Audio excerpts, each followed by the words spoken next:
Graça e paz, irmãos. Gostaria de convidar a igreja para abrir a Bíblia no livro de Gênesis, no capítulo 40. Gênesis, capítulo 40. Vamos ler esses 8 primeiros versículos. É sobre um evento que nós conhecemos, graças a Deus, muito bem. Passadas essas coisas, aconteceu que o mordomo do rei do Egito e o padeiro ofenderam o seu senhor, o rei do Egito. Indignou-se Faraó contra os seus 2 oficiais, o copeiro-chefe e o padeiro-chefe, e mandou detê-los na casa do comandante da guarda, no cárcere onde José estava preso. O comandante da guarda pô-los a cargo de José para que os servisse, e por algum tempo estiveram na prisão. E ambos sonharam, cada um o seu sonho na mesma noite, cada sonho com a sua própria significação. O copeiro e o padeiro do rei do Egito, que se achavam encarcerados. Vindo José pela manhã, viu-os e eis que estavam turbados. Então perguntou aos oficiais de Faraó, que com ele estavam no cárcere da casa do seu senhor: por que tendes hoje triste o semblante? Eles responderam: tivemos um sonho e não há quem o possa interpretar. Disse-lhe José: porventura não pertencem a Deus as interpretações? Contai-me o sonho. Então o copeiro-chefe contou o seu sonho a José e lhe disse: em meu sonho havia uma videira perante mim. E na videira 3 ramos, ao brotar a vide, haviam flores, e seus cachos produziam uvas maduras. O copo de Faraó estava na minha mão, tomei as uvas e as espremi no copo de Faraó, e o dei na própria mão de Faraó. Então lhe disse José: esta é a sua interpretação. Os 3 ramos são 3 dias. Dentro ainda de 3 dias, Faraó te reabilitará e te reintegrará no seu cargo, e tu lhe servirás o copo na própria mão dele, segundo o costume antigo, quando lhe eras copeiro. Porém, lembra-te de mim quando tudo te correr bem, e rogo-te que sejas bondoso para comigo, e faças menção de mim a Faraó, e me faças sair desta casa.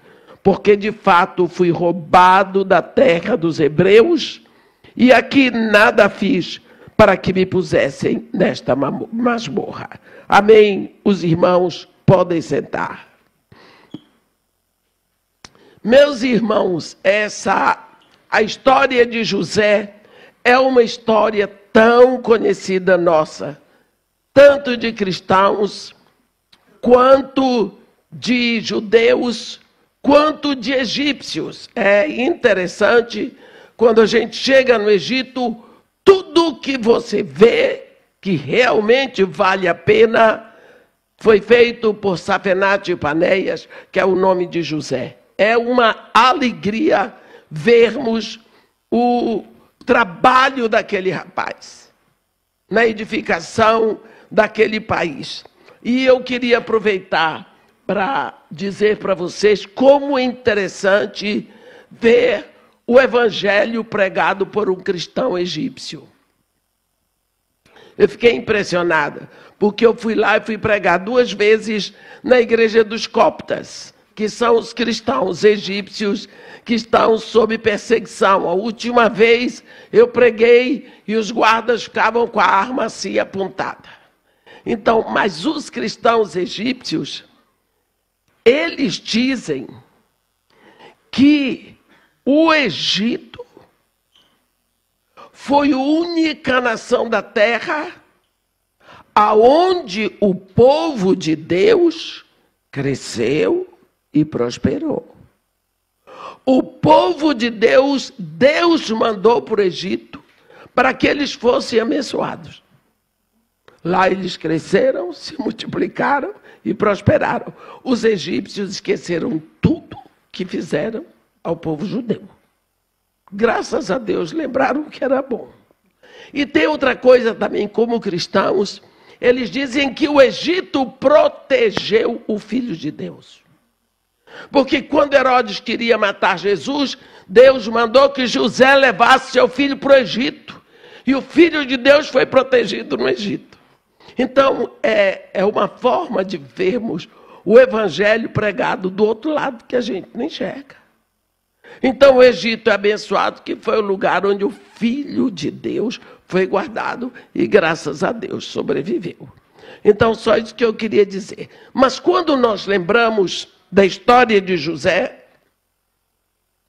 nós podemos hoje pensar que, na maioria das vezes, nós podemos notar o que está acontecendo no coração de uma pessoa pela sua expressão facial.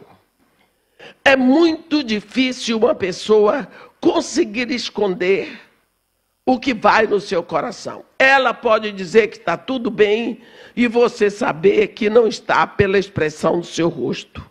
Os antigos diziam: o coração é nosso, o rosto é dos outros. Portanto, ninguém tem que saber o que está se passando com você. Mas é muito difícil você esconder.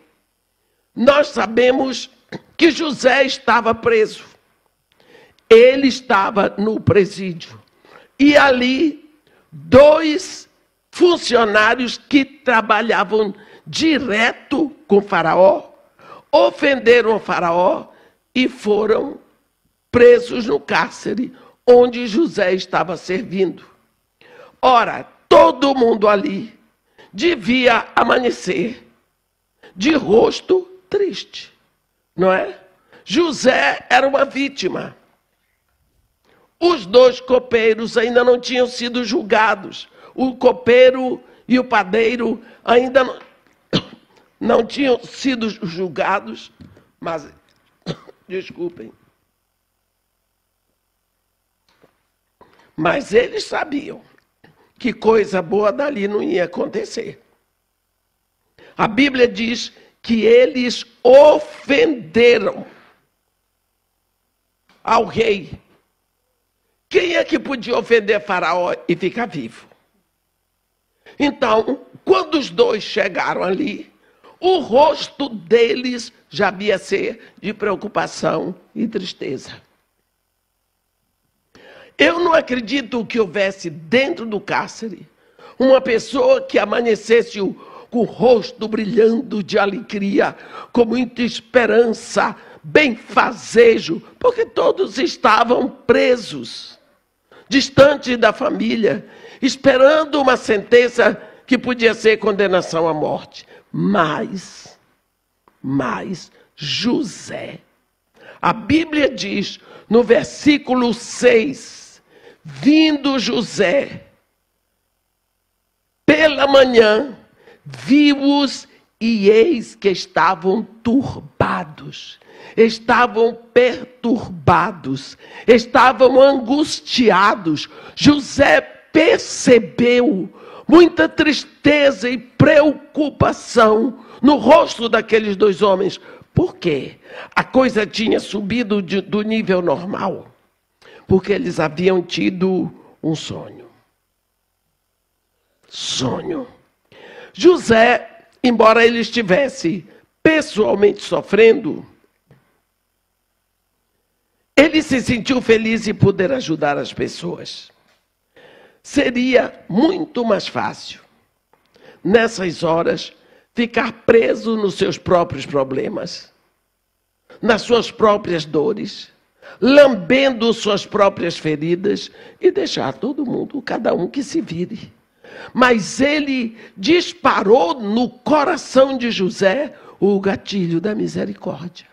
E ele quis saber o que é que estava acontecendo. Não é?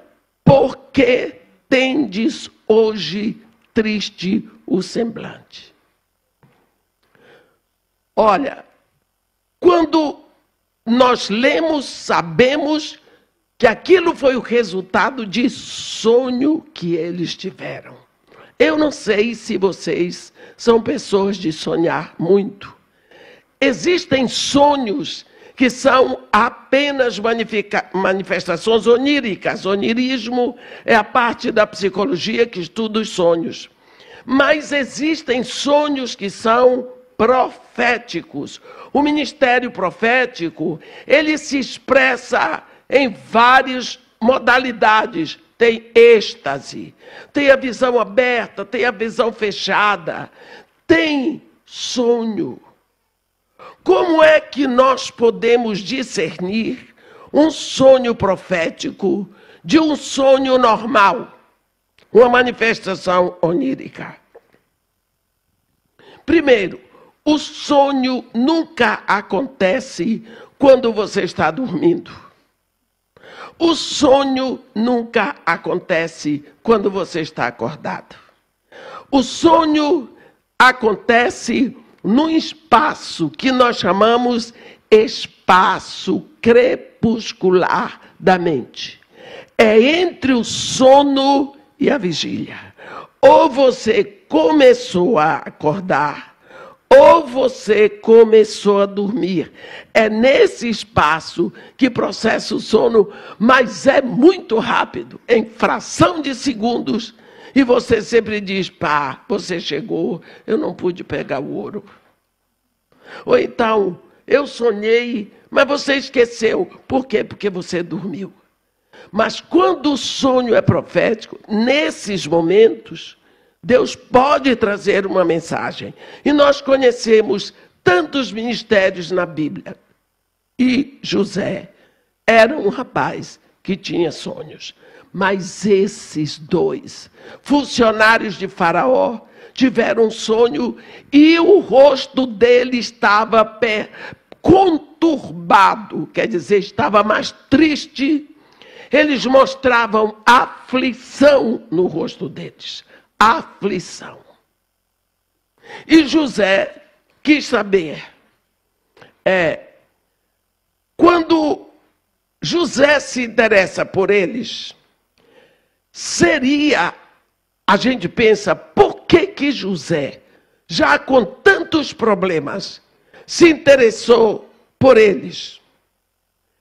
Às vezes nós achamos que é muito mais fácil ficar preso nos nossos problemas e não nos importarmos com as dores daquelas pessoas que nos cercam.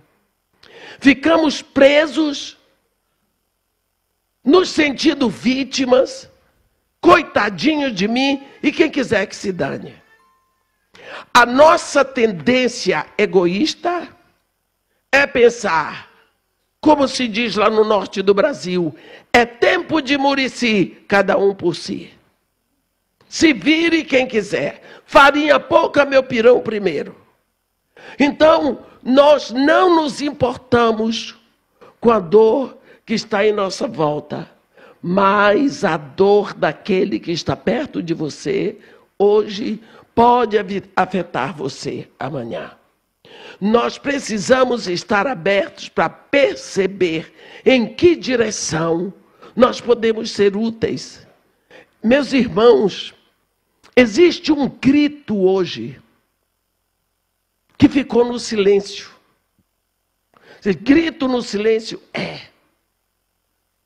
existe um grito das crianças que ficaram sem os pais na guerra da Síria, na guerra do Iraque, nos bombardeios do Líbano. Existe um grito, existe uma dor. As crianças ficaram órfãs. Os homens sentam e promovem guerras, destruição, matança, produzindo viuvez e orfandade, e isso tudo, nós passamos por cima disso, como se nada estivesse acontecendo. Será que nós ficamos autistas? Será que nós podemos estar bem no mundo que está se desfazendo em lágrimas? Eu estava em Portugal, numa casa onde veio uma moça cristã da Ucrânia. O percurso que ela fazia 30 minutos para ir para o trabalho, ela fez em 24 horas a pé, para chegar na fronteira com a Polônia. Você pensa que as mães, para saírem da Polônia, depois de 15 dias de guerra, se essas mães tivessem uma criança com defeito, ela não entrava com a criança. Essa mãe deixava a criança na Ucrânia e saía sozinha para livrar a vida dela. Como que você deixa um filho para trás? Uma criança doente? Como você deixa para trás? Será que essa dor não chegou acima do limite? Isso não aconteceu só na Ucrânia. Isso acontece em todo lugar que tem guerra. O mundo está em guerra. Nós temos guerra na Síria, guerra no Líbano, guerra em Israel, guerra na faixa de Gaza, guerra em todo canto. O mundo está ardendo em guerras. Pessoas ficam sem casa. Pessoas choram de dor. Fora isso, tem a fome, que assola pessoas. Eu conheço a fome. Eu vivo no meio de pessoas que têm necessidade. Eu, pessoalmente, não passo necessidade. Mas nem por isso eu posso fechar os olhos. Agora, Deus podia ter nos chamado como filhos para a igreja do primeiro século. Porque Ele nos escolheu para nós sermos a igreja desta época. Porque os últimos dias começaram há 2000 anos. Porque Deus nos deixou para essa época, aonde quem determina aonde vai haver matança é o governo. É o governo que determina. Vamos bombardear, não sei aonde. Vai lá e bombardeia. Por quê? Vocês se lembram? Ano passado, o presidente da Venezuela disse: vou tomar Essequibo. Por que você vai tomar Essequibo? Porque eu quero, porque é a área da Guiana Inglesa que tem petróleo. O que ele tem que sair do país dele, com tanto petróleo, para tomar a área produtora de petróleo da Guiana Inglesa? Ele contou, o único jeito dele entrar em Essequibo era passando pelo Brasil. O chefe das Forças Armadas do Brasil se levantou e gritou: aqui ele não passa. Ele tentou mais, porque ele ia conseguir com o presidente Lula. A Inglaterra mandou uma corveta lá para frente da Guiana Inglesa. Botou lá, como quem diz: pode vir quente, que eu estou fervendo. Vem. Ele sossegou. Mas você pode imaginar o que é um presidente de um país dizer: vou tomar um pedaço lá. E o mundo calou. E deixou ele. O presidente Trump diz: Gaza vai ser nossa. Mas o que tem que ele se meter lá, no Oriente Médio? Não é da minha conta. Eu só estou querendo dizer para vocês como os governos pensam hoje. Lembra daquela época que tinham tratados e tratados e tratados? Ninguém mais está respeitando isso hoje. Nós vivemos num momento absolutamente de ilegalidade. Não tem lei. Cada um faz o que quer. E quantas pessoas estão aqui embaixo sofrendo? Os desmandos dos governos. Lembra que Deus mostrou isso no sonho de Nabucodonosor? Lembra que Daniel interpretou o sonho de Nabucodonosor? Nabucodonosor queria saber como iriam ser os governos. E Deus mostrou para ele num sonho. Olhe Deus usando a veracidade dos sonhos. Naquela estátua multimetálica, Deus mostrou para ele, Nabucodonosor, os governos aqui na terra vão piorando, como a qualidade dos metais. Tem ouro, o ouro vai cair, vem a prata. Piorou a qualidade do metal. Depois da prata, vem o bronze. Piorou. Do bronze vem para o ferro. Piorou. E ninguém vence o ferro. O ferro se mistura com barro. Quem foi que venceu o Império Romano? Se tem alguém aqui letrado em história, ninguém venceu o Império Romano. O Império Romano foi se diluindo e se misturou com o barro. É essa democracia que nós temos. É tudo misturado. É mentira e engano. Nós estamos vendo sonho. Então Deus mostra em sonho. Nós chamamos sonhos proféticos.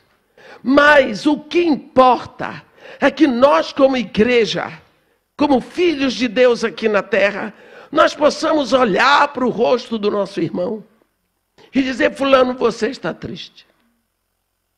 Não, eu não estou. Você me permite orar com você? Eu vou dizer para vocês, única pessoa que não quer uma oração é testemunha de Jeová. De todas as pessoas que eu peço para orar, só testemunha de Jeová não aceita. Quando você diz cruz, ele diz estaca. Eu tenho essa experiência. Então nós precisamos. Olhe a sua boca. Foi feita para anunciar o quê? O que tem lá dentro de você. O que você tem dentro de você para anunciar. Lembra o que foi que Jesus disse? Assim como o Pai me enviou, eu vos envio. Como foi que o Pai enviou Jesus? Para que ele seja o canal da misericórdia, da graça de Deus para nós. Então nós somos enviados para sermos canais na misericórdia da graça de Deus, onde quer que nós estejamos. Eu não preciso saber se a pessoa é cristã, se não é. Isso não é da minha conta. Eu vou orar, pedir a Deus pela vida daquela pessoa. Sabe por quê? Quem formou aquela pessoa no ventre da mãe dela foi Deus. Quem deu a ela o ar que ela respira é Deus. Deus é o único Criador, então eu vou orar por aquilo que Ele criou. Senhor, eu te peço neste momento, por esta pessoa que está aqui dentro da minha frente. O Senhor a formou no ventre de sua mãe. O Senhor deu a ela dons. O Senhor não tinha enfermidade para dar a ela. O Senhor a trouxe aqui para a sua glória. Enche o seu coração de alegria. Sabe o que você vai orar por aquela pessoa? Você vai orar pedindo o que está no seu coração. O desejo do seu coração para ela. Você não vai dizer para ela: Deus me disse isso, que Deus não lhe disse nada. Deus só lhe disse que você tem que exercer a misericórdia. Mas, irmã, eu também estou cheia de problema, por isso você precisa orar. Preste atenção. Eu sou muito amiga do pastor Maurício. Mas você, como é seu nome? Alzira não é. Ela precisa de um favor do pastor Maurício. Ela não tem como chegar perto do pastor.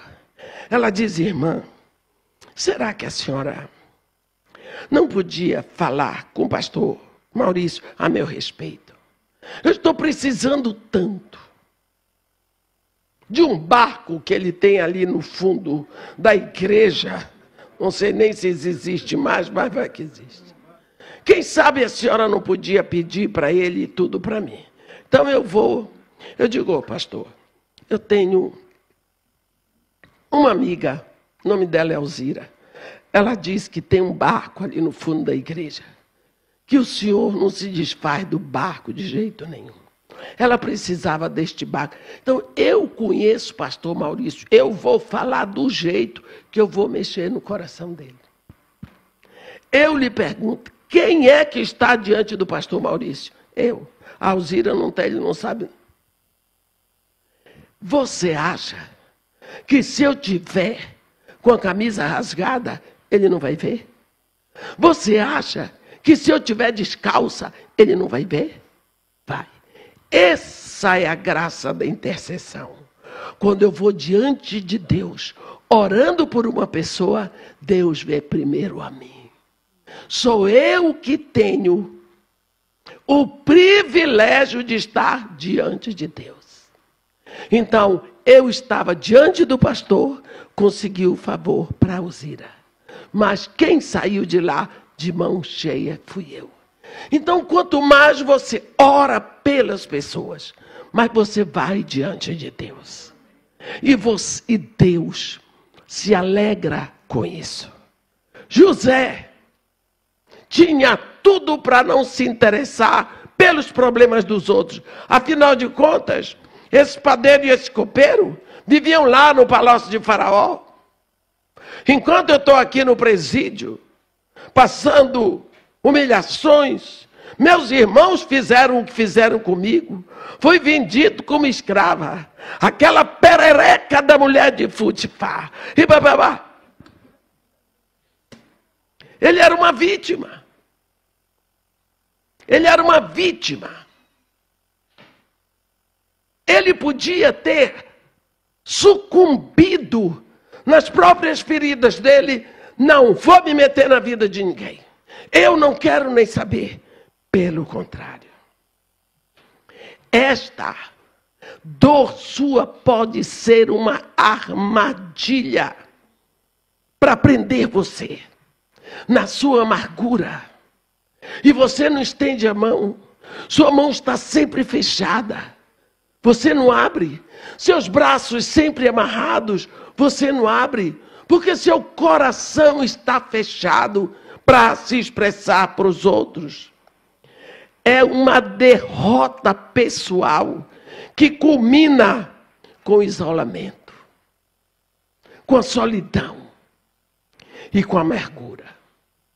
Se você olhar para a sua vida, meus irmãos, os melhores momentos da sua história são aqueles em que você pode lembrar que você ajudou alguém.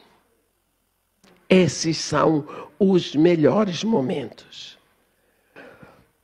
Olha, ele pergunta. José se interessou pela dor daqueles dois prisioneiros. E quando ele perguntou, no versículo 8,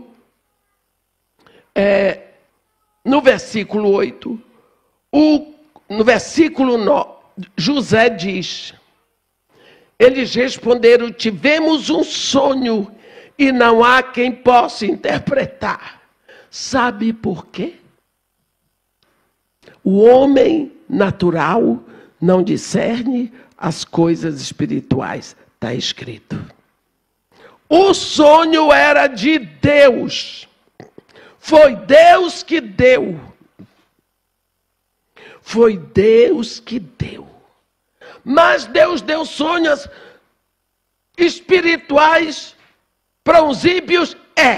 Quando Deus quer fazer uma coisa na sua vida, Ele bota ímpio para lhe dar dinheiro.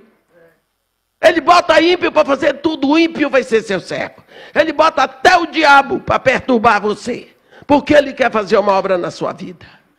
Deus viu que estava na hora de levar José para o lá para o trono para estar diante de Faraó. Chegou a hora. Deus começou uma obra na vida de José, desde quando dava sonhos a José. E José abria a boca, porque era imaturo. Despertou inveja nos seus irmãos que quiseram matá-lo. Mas José tinha que parar no Egito. Portanto, Deus não deixou que ele morresse. Foi vendido como escravo. Quando está lá exposto no Hanel Halili do Cairo, Deus cobriu José com uma graça que o oficial de Faraó passou, olhou para ele e disse: eu quero aquele ali. Levou para a casa dele. Diante de Potifar, Deus cobriu José com uma graça tal que Potifar botou José para ser mordomo de tudo que queria. Mas José foi viver na classe A do Egito. Os grandes jantares, as louças caras, os cristais caros, a melhor comida, tudo do melhor na casa do oficial de Faraó. Ele conhecia as pessoas que falavam bem. Ele conhecia as pessoas que sabiam se dirigir. Mas ele não conhecia, desculpa o termo, baixo clero. Então ele precisava aprender. Por quê? Porque ele ia governar aquele povo. Ele ia governar aquele povo. Ele não ia governar só a classe A. Então ali na classe A, ele teve que aprender que aquelas peruas finas, aquelas mulheres finas, ricas, também podiam convidar um mordomo para deitar com elas na cama que seu marido comprou. Então ele conheceu toda a sujeira da High Society do Egito. Sofreu o falso testemunho, foi parar no cárcere. Agora ele vai conviver com a turma que tinha mau cheiro, que dizia palavrão. Ele não sabia palavrão egípcio. Agora ele vai aprender. Agora ele vai aprender, desculpa a expressão, tudo que não presta. Ele vai conhecer o outro lado, faz parte da escola. Deus botou lá, vai ficar aqui para aprender. Quando ele estava formado na safadeza, Deus disse: agora você está pronto para governar esse povo. Como é que você vai governar um povo se você não sabe do que eles são capazes? Não dá. Não dá. Agora chegou a hora de que Deus vai levar José para onde ele quer, desde que ele trouxe José ao mundo. Deus tinha prometido para Abraão: sabes com certeza a tua descendência será reduzida à escravidão e será afligida num país estrangeiro. Agora, e tu irás para os teus em ditosa velhice, mas eu me encarrego de trazê-los para que possuam a terra que sob juramento eu dou a ti hoje e à tua descendência. Deus se encarrega disso. Agora, ele já tirou José. José já está no Egito. José está terminando a universidade, porque ele aprendeu tudo. Ele sabia falar a língua com precisão, sabia também falar o giriês, ele sabia tudo. Conhecia a malandragem do Egito. Agora está na hora dele poder governar esse povo. Ele conhecia as dores, as tristezas, as dificuldades daquele povo. Então, o que foi que Deus fez? Fez com que o copeiro, Deus permitiu que o copeiro do faraó e o padeiro maltratassem. Como é que pode maltratar faraó? Como é que pode? Eu não entendo. A Bíblia diz Passadas essas coisas, aconteceu que o mordomo do rei do Egito e o padeiro ofenderam o seu senhor. Como é que ofende a Faraó? Indignou-se Faraó contra os seus 2 oficiais, o copeiro-chefe e o padeiro-chefe, e mandou prender exatamente onde o judeu estava, onde José estava. Você está vendo? E José já estava chefiando lá dentro da prisão. Vocês viram? Não existe uma mão poderosa? Nós não enxergamos o que Deus está fazendo a nosso respeito. Nós achamos que nós somos tão importantes que Deus esqueceu da gente.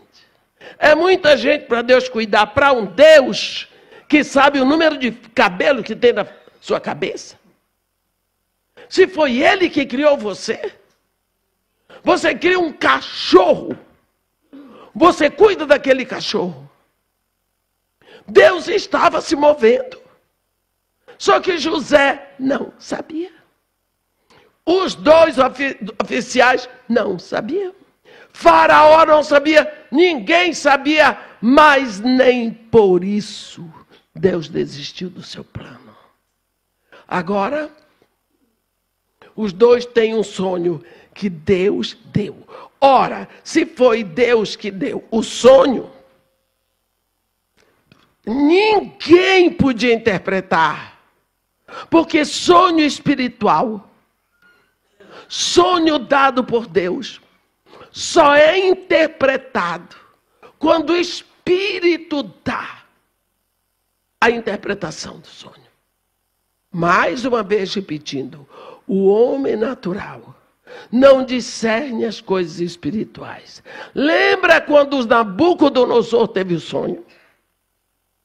Que ele mandou matar todos os caldeus, todos os adivinhos, todos os pais de santo, e Daniel estava no meio, porque ele também era eunuco. Daniel disse: não, diga para o rei aguardar, que eu vou pedir a meu Deus que revele para mim. Deus não revelou o sonho de Nabucodonosor para ninguém mais, só para Daniel. Não é? Agora, Deus deu o sonho para eles e só vai poder revelar quem Deus decidir. Aí José, porque tinha o coração misericordioso, ele era diferenciado, ele pergunta. E aqui nós vemos no versículo 9. No versículo 8, José responder: porventura não pertencem a Deus as interpretações? José deu a glória a Deus. A Deus pertence a interpretação. Eu apenas digo, é Deus que interpreta. O copeiro-chefe, então, contou o sonho. Eles não conheciam o Deus de José. O Deus de José é o Deus que dá o sonho. E se ele dá o sonho, ele dá a interpretação. José, quando ouviu o sonho do copeiro-chefe, e José viu claramente que este homem voltaria a servir Faraó, ele diz: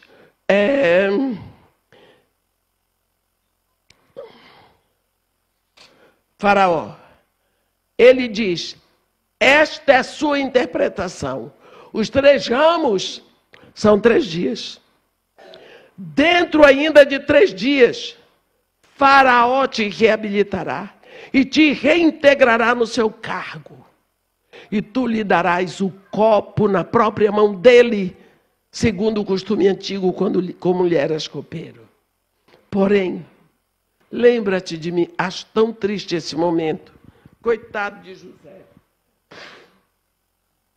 Lembra-te de mim quando tu tudo te correr bem.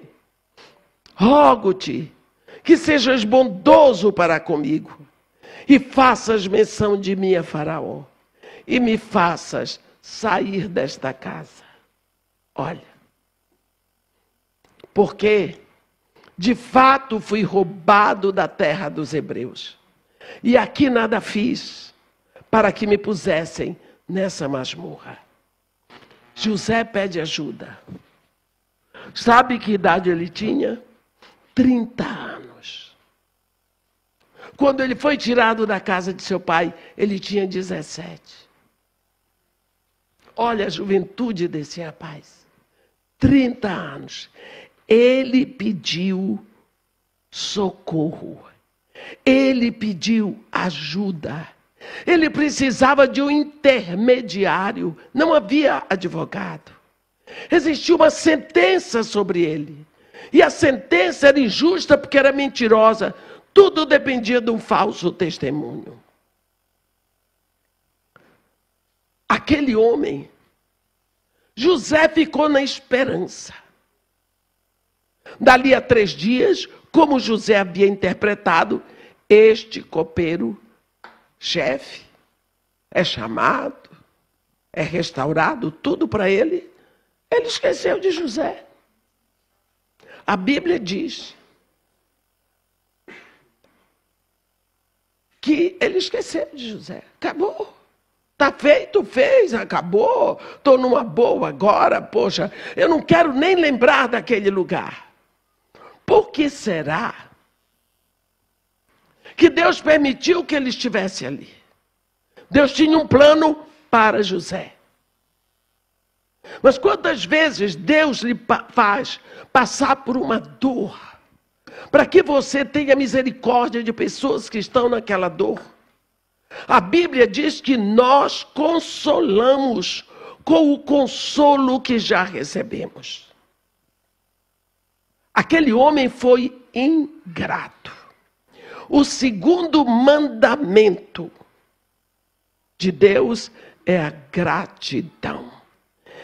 Lembra quando Jesus estava falando, veio um intérprete da lei, na Bíblia em inglês diz expert da lei, e perguntou para Jesus: mestre, o que devo fazer para ganhar a vida eterna? Jesus diz: tu és intérprete da lei, tu sabes o que está escrito na lei e nos profetas. Ah, está escrito: amarás o Senhor teu Deus de todo o teu coração, de toda a tua alma, de toda a tua força e de todo o teu entendimento, e amarás o teu próximo como a ti mesmo. Jesus disse: muito bem, vai, faz isso, viverás. Mas ele ainda disse: e quem é meu próximo? Aí Jesus olhou para a cara dele, pensou: isso você não sabe não, meu chapa. Sabe não. Aí Jesus contou uma parábola. Olhe bem. Jesus aqui vai ensinar quem é o próximo. Ele vai falar de 3 homens que desciam no mesmo caminho. E um que seguia o seu caminho.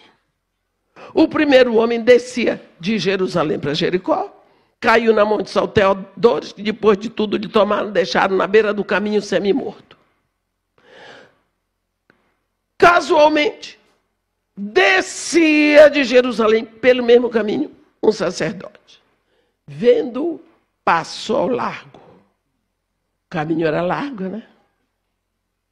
Semelhantemente, descia um levita. Ele botou toda a liderança espiritual. Olhou, viu, tem nada a ver comigo. Passou largo. Foi embora. Viu? Quando o nosso caminho é largo. A Bíblia diz: certo samaritano que seguia o seu caminho. Esse homem não subia nem descia. Num caminho em que todo mundo descia, Jesus que nunca dá um fora. Puxa vida. Quando você lê a Bíblia, meu irmão, leia palavra por palavra, deguste, porque tem sabor. Palavra tem som, palavra tem profundidade, palavra tem vida, palavra tem sabor, principalmente quando sai da boca de Deus. Olhe Jesus, o homem descia, o sacerdote descia, o levita descia. Agora ele diz, certo samaritano que seguia. Ele não diz subia, ele não diz descia, ele diz o samaritano seguia. Vendo, aproximou-se. Você viu? O caminho dos outros era largo, o dele era estreito. Chegou, pensou os ferimentos, aplicou óleo e vinho, botou sobre o seu próprio animal, levou para uma hospedaria, pagou os 2 dias e disse, se alguma coisa ficar ainda para pagar, eu passo aqui e pago. Explicou.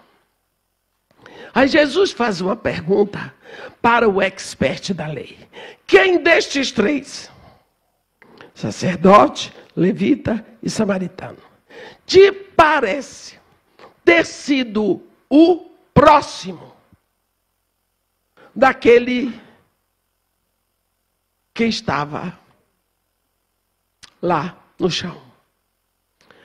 E o intérprete da lei não tive outra coisa para dizer. Aquele que usou de misericórdia para com ele. Está vendo? O próximo não é o que está ferido no meio do caminho.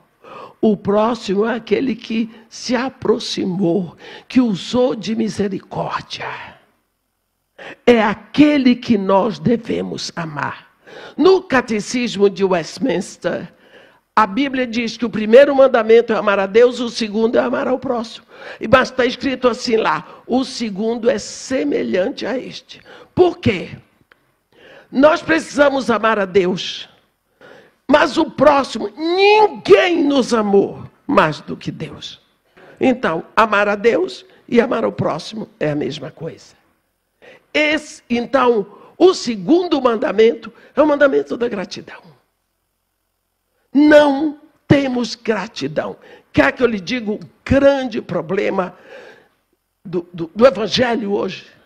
É que nós pregamos um evangelho voltado para a nossa cobiça. As pessoas vêm para Jesus para ver o que Jesus vai fazer por elas. Porque Jesus vai ajudar a pagar meu cartão de crédito. Jesus vai ajudar a fazer assim. Siga Jesus pelo que Ele já fez por você. O que Ele já fez lá na cruz está feito, está completo, está pronto. Ele levou sua maldição. Ele levou sua morte. Já pensou o que alguém ir lá morrer a sua morte, meu irmão? Ele morreu a sua morte. Ele levou a sua maldição. Para a eternidade toda você tem vida, meu irmão. Você quer mais alguma coisa do que isso? Ninguém ia fazer isso para você. Nem seu pai, nem sua mãe, porque eles não têm vida eterna para lhe dar. Mas o Filho de Deus veio aqui, morrer no seu lugar. Você segue pelo que Ele já fez. Está pronto. Eu sigo no anais, porque está prontinho. A Bíblia diz que lá na cruz, Ele nos constituiu reino. Ele me fez reino. Eu é que sei a porcaria que eu sou.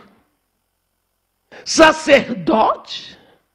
Você já pensou que de uma hora para outra, de meia, a nega velha aqui, eu posso chegar assim, sentar na minha cama, fechar o olho e dizer, Pai, para o próprio Deus, Pai, só porque o filho dele morreu a minha morte, eu posso chegar para Deus e dizer,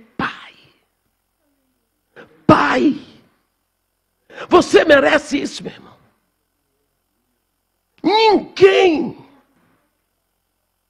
Então nós não temos gratidão. Seguimos a Jesus pelo que Ele vai fazer. Temos má vontade e ainda duvidamos que Ele esteja interessado em nós. Meu irmão, pare de ser bobo, me permita dizer isso para você. Você acha que você está aqui porque você quer? Você acha que a polícia pode fazer com você o que ela quer? Você tem dono. Você tem proprietário. Seja aqui, seja na América do Sul, seja na Europa, seja na África, você tem dono. Você foi comprado. Isso não é conto de carochinha, não. Isso é sério. Um dia, eu estava assim, 5 metralhadoras apontadas para mim. Vou encher tua boca de bala. Eu disse, você tem arma, mas não tem autoridade. Eu posso me dar o luxo de morrer, porque eu tenho casa aqui embaixo e casa lá em cima. Para onde eu for, tá legal. Vocês é que não podem morrer, porque vocês não têm para onde ir. Mas eu, saindo deste corpo aqui, eu estou joia. Esta é verdade, isso não é uma ilusão. Nós não podemos enfrentar a verdade bíblica como se fosse uma ilusão. Então pare de viver esta quimera de dizer que você é filho de Deus e ficar com medo do que vão fazer para você. Pare de ouvir a voz do medo, ouça a voz do seu pastor. Porque é ele que diz, as minhas ovelhas ouvem a minha voz, eu as chamo e elas me seguem. Olha, quando José viu que ele não era o único que sofria ali, ele fez exatamente o que Jesus teria feito naquela situação. Ele tratou as pessoas com compaixão. Compaixão. Compaixão. Ele viu que aqueles homens sofriam. E ele também sofria. Talvez aqueles homens tinham família. Tinham filhos. Quem sabe seriam condenados à morte. José teve misericórdia deles. Nós às vezes pensamos tanto em nós. Tem um momento que Jesus foi mandado embora da terra do Gadareno, frustrou o plano de Jesus. Ele veio, tomou o barco, atravessou o rio. Não, eu vou falar de outro momento. Quando Jesus soube da morte de João Batista, os discípulos de João Batista enterraram o corpo de João Batista, depois vieram dizer para Jesus. A Bíblia diz, sabendo Jesus, retirou-se para um lugar deserto, para ficar a sós. Olhe o plano de Jesus. Eu vou para um lugar onde eu fico sozinho. Ele tinha que pensar todo o ministério dele, porque agora o precursor tinha saído da frente. Então agora os passos deles eram mais diretos para a conclusão da redenção. Ele queria ficar sós. Queria prosperar. Estava no meio de muita gente. Aí ele tomou o barco, foi para o lugar deserto. Só que as multidões souberam, foram por terra. Quando ele disse, chegou no lugar que ele achava que era deserto, estava todo mundo lá, olhando para a cara dele. A multidão. A Bíblia diz que ele olhou para a multidão, compadeceu-se da multidão, curou seus enfermos. Olhe, fosse um dos nossos líderes hoje, desculpa, tem nada a ver com vocês. Não estava na minha agenda, Eu tenho direito à minha privacidade. Se vira. Não é responsabilidade minha. Como nós olhamos para o nosso umbigo. Eu estou cansado. Eu não aguento mais. Me maltrataram. Não me trataram com dignidade. Não me fizeram isso. Não deram aquilo, é sempre assim para mim. Voltado para mim. E eu, o que foi que eu fiz? Para os outros? Para merecer que todas as pessoas me tratem com carinho, com bondade. Por quê? Por quê eu sou diferente dos outros? Por quê? Nós precisamos saber que nós, como filhos de Deus, nós precisamos estar na frente estendendo a mão. Não é assim, eu mereço e ninguém mais. Eu sou mais importante. Não sou. Importante é Deus. E você? Você tem notado como está a expressão de dor das pessoas que andam perto de você? Quantas pessoas estão sofrendo neste momento? Olham para seus filhos, para sua família, sem saber qual o próximo passo a tomar. Você tem chamado um irmão para orar? Dizer, meu irmão, mais uma vez, vamos proclamar que essa situação, essa dor, não se sinta desamparado. É hora de você exercer a sua fé. Afinal de contas, o Deus que você serve é mentiroso. A Bíblia é um livro de mentira.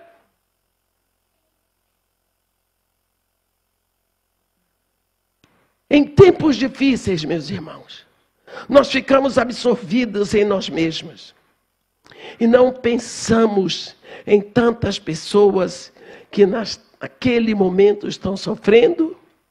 E até pensamos, não é da minha conta. Cada um se vira. Uma palavra de encorajamento, uma oração, não custa caro. E é tão preciosa, porque pode trazer tamanha diferença na vida de quem está se debatendo. Num dilema. Faço, não faço. Vou, não vou. A pessoa fica ali. Porque o dilema é a oscilação da mente entre dois opostos. Quando o mordomo de Faraó foi solto do cárcere, sabemos que ele esqueceu a promessa feita a José. Mas Deus não esquece. Não foi a promessa que ele fez a José. José pediu a ele, mas Deus tinha uma proposta. Naquele caminho, mais uma vez José foi desprezado. Mais uma vez José foi esquecido. Desprezado pelos irmãos, vendido, preso e agora esquecido pelo mordomo.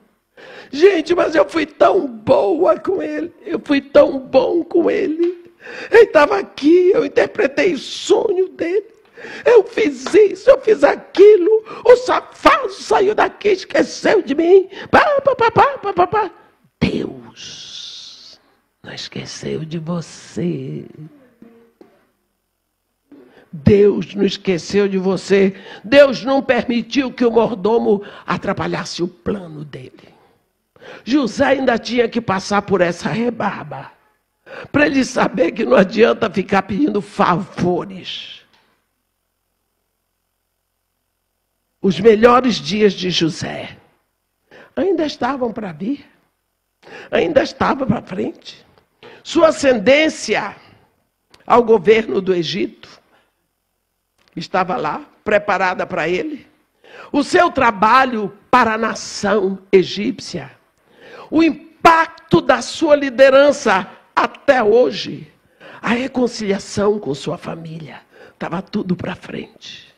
Deus tinha guardado um happy end para ele. Que filme lindo, não é? Olha o que a Bíblia diz em Gênesis 50, no versículo 20. Vós, na verdade, tentaste o mal contra mim, porém Deus o tornou em bem para fazer como vedes agora, que se conserve muita gente em vida. O Deus que se move, meu irmão, mas nunca muda. Ele há de fazer o mesmo a cada um de nós. Nós precisamos saber que o caminho de Deus ninguém muda. Mas Deus também não muda os seus próprios caminhos. Ele tinha começado uma obra na vida de José. Lógico que ele iria completar. E na sua, será que Deus não completou uma obra na sua vida? Deixa Deus completar, não atrapalha não. Vai orando e fazendo como Lázaro. Vou passando pela prova e dando glória a Deus, porque é Deus que está me levando para a terra prometida. Amém? Que Deus nos abençoe e nos guarde. Que faça resplandecer o seu rosto sobre nós e tenha misericórdia de todos nós. Ó Senhor, Deus nosso Pai, desde toda a eternidade o Senhor é Deus, porque o Senhor criou a eternidade. Nós nunca vamos entender que o Deus santo e verdadeiro, Criador de todos os universos visíveis e invisíveis, tenha vindo até nós com tanto amor, com tanta graça. Mas, Senhor, Tu só podes vir com amor e com graça, porque Tu és o próprio amor. Tu derramas a verdadeira graça. Senhor, nós estamos conturbados aqui nesta nação. Ouvimos tanto boato e a voz do medo grita mais alto nos nossos corações. Não sabemos para onde ir. Ensina-nos que nós não precisamos saber, porque Tu sabes. E não importa como seja, quando seja, Tu tens a solução nas Tuas mãos. Ensina-nos a estarmos seguros no Teu amor. Faz com que nós possamos, Senhor, e cada mais e mais fundo no nosso relacionamento contigo. É tempo de Te buscarmos cada vez mais, porque o Senhor tem nos dado oportunidade. Nós Te pedimos, ó Pai, abençoa esta nação, faz resplandecer o Teu rosto sobre os Estados Unidos, impede que este governo cometa atrocidades para fazer sofrer ainda mais os inocentes. Livra-nos, Senhor, do mal, porque Teu é o reino, o poder e a glória para todo sempre. Amém.